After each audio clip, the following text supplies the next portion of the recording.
These AirPods cost $250, and these only cost $6. A difference of $244. A difference that you can turn into a profit, but you have to commit a fraud and scam someone. I guess you have realized that the cheaper headphones are fakes. They look almost identical, but their functionality is very limited, and their sales have recently gone through the roof. Many videos on TikTok explain how you can easily make a huge amount of money by buying these fake headphones and reselling them as real ones. Step one is to find a good supplier that sells quality products. You never want to disappoint your customers when it comes to this. TikTok videos even advise you on how to take pictures for the listings so the headphones sell faster. A woman's hand is better than a man's hand. An expensive car is better than no car. But no one mentions in the TikTok videos that by selling fake AirPods and claiming they're original, you're committing a fraud.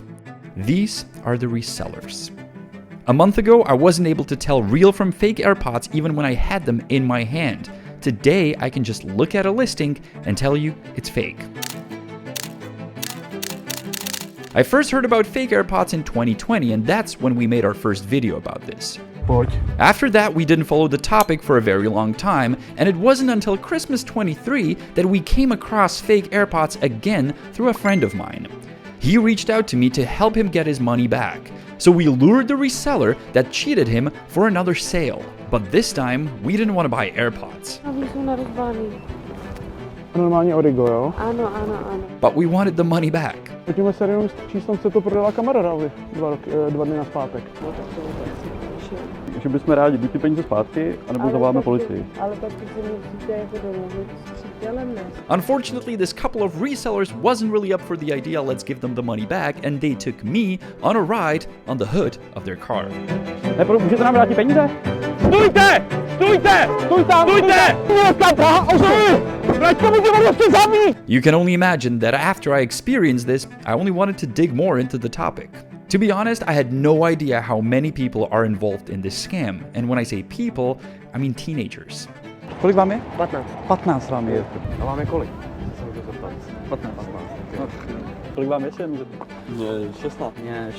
Mě 15. Over the past months, we've called hundreds of listings selling fake AirPods. Jo, AirPody, přesně tak. And we met with dozens of resellers. Skvělý, běžím, děkuju. Jaká tam je cena? No, mám to tam psané dohodou, takže úplně cena na vás, jakože já jsem to právě koupila jakože na S-Bazaru, takže jako oni jsou vůbec jako nepoužité, takže jako nebo tím uživatelem, co mě to vlastně prodal, tak asi byly použité, ale já jsem je vůbec jako nepoužila. Odkud pochází ty sluchátka konkrétně? No, teď to tam já nevím, odkud jsou přesně, tam je nějak Kalifornie, ne? Já jsem je kupoval, ale mě nesedly moc. A můžu se ptát, odkud jsou jenom ty sluchátka? Hleďte, prostě jsou. Prostě jsou, jasně. To jsou takový. Last year, after Christmas, after we published our video about fake AirPods, I actually got a call from our viewers, and they said they've been also scammed. And our video inspired them to lure the seller once again out into the wilderness, not to buy AirPods, but to get the money back. And they invited me that I can watch. This seller even promised them an invoice as a proof that the headphones are real.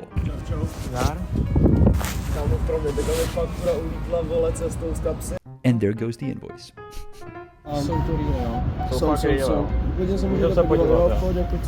The guys eventually tell the scammer what their real intention is. Je to nahrávaný, kamarád si tě natáčí. Prodal vole jeho přítelkyni, si prodal fakový AirPody, vole, jo.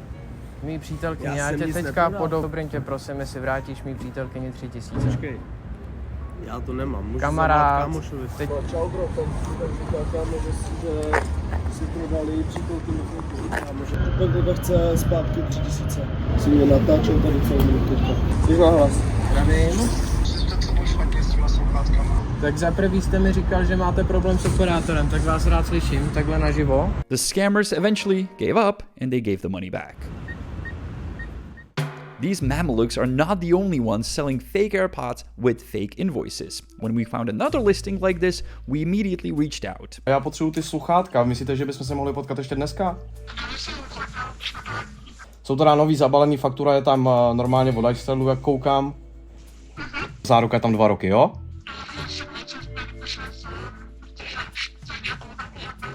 The phone call itself and the voice of the person on the other side was kind of weird. Something wasn't right here.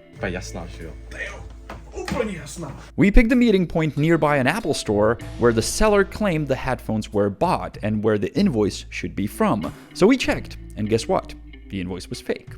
Asi vás vidím, tamhle jste. Now, you're used to seeing faces of scammers on this show, but this time we have to make an exception and actually cover the identity because the person that showed up was just a kid. Upřímně takhle, já vím, že to jsou fakey a vím, že to neděláš ty, ale máš nad sebou prostě nějakého člověka. Tak jestli mu můžeš prosím zavolat, abych to neřešil s tebou. Cowards hiding behind children wasn't the only thing that surprised us on this journey. The other fact was that more and more we were coming across our viewers among the scammers. Dobrý den, dobrý den. Jak jste? No, já vás sleduju. Jste honest guy, jsem takový honest guy, da. To je šílený. Janek Rubeš. And sometimes all they needed to recognize me was my voice. Když se to navřeme, no. Že mi hlasem hrozně někoho připomíná. A koho vám připomínám hlasem? To mě zajímalo. Takovýho youtubera. Jednoho youtubera. A jak ho znáte, toho youtubera? To mě zajímalo. No, přes videa. Přes videa. A o čem ten youtuber tak točí? O skemech v Praze. O skemech v Praze. No vidíte. A já mám pocit, že tady jeden scam mám právě teď na uchu v Liberci. What we gradually started to learn here is that these resellers don't see themselves as scammers, rather as businessmen.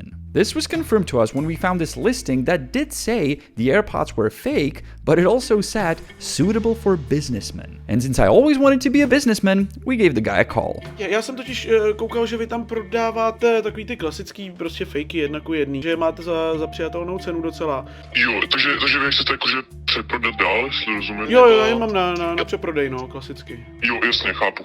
Mám vlastně jako taky objednaný a teďko na skladě mám dvoje. Já jsem jako si dal takový ten, že jsem si prostě jako vyzkoušel ty produkty a hodně jsem utratil jenom kvůli tomu, že to opravdu bylo fakt jako hrozný, ty sluchátka, že stály hrozně, takže jsem jako utratil a ty konce trošku aspoň rovnám k tomu, že jak je vlastně přeprodám, tak se trošku jako už dosáhnu do plusových čísel, takže jsem jako spíš přemýšlel, že by jsem i třeba právě rozjel v Česku, to, že by jsem to přeprodával jako dál resellerům, kteří to právě jako prodávají, kteří to umějí prodávat. Těch resellerů je tady opravdu jako hodně, takže jako já bych za tom určitě měl a takhle ty reselleři, kteří to jako umějí prodávat, tak by na tom taky určitě jako měli, no. We decided to meet up with this guy, once again a kid, that's why his identity is covered.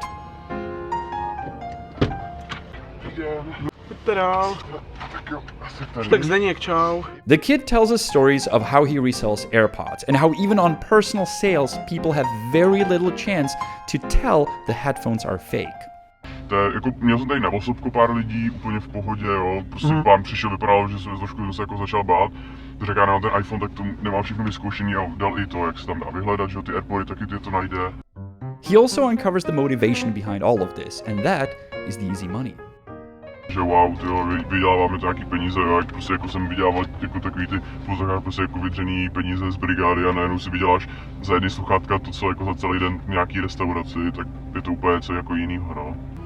And finally he reveals his only fear while doing this, and that is that he will appear on one of our videos. Viděl jsem jako spoustu videí, kde právě jako lidi dělali to, že dělali na tohleto jako na takhle tyhle ty resellery, tak prostě dělali video a mluvili o tom a ukazovali tam na jejich jména a takový, no. Jo, jakože chytali, jo. Přesně, no a pak se s nimi jenom stýkali, jo, osobně a takový dělali o tom, že vlastně jeden byl v autě natáčel, ten druhý se tam šel prostě popovídat a byl to nějaký, prostě, který tomu rozuměl, jo, z nějakého Apple prostě a věděl, jak se ty produkty, jako jak vypadají, jak se mají chovat. By the way, the guy that he just described is sitting right next to him. A to bylo jako český video, nebo? Jo, kluci z Prahy. Jestli znáš, tak to by ta natáčela, to bylo právě spíš jen taky jako vtip, to bylo taky jako rychlý, nebylo to nic vůbec podrobného.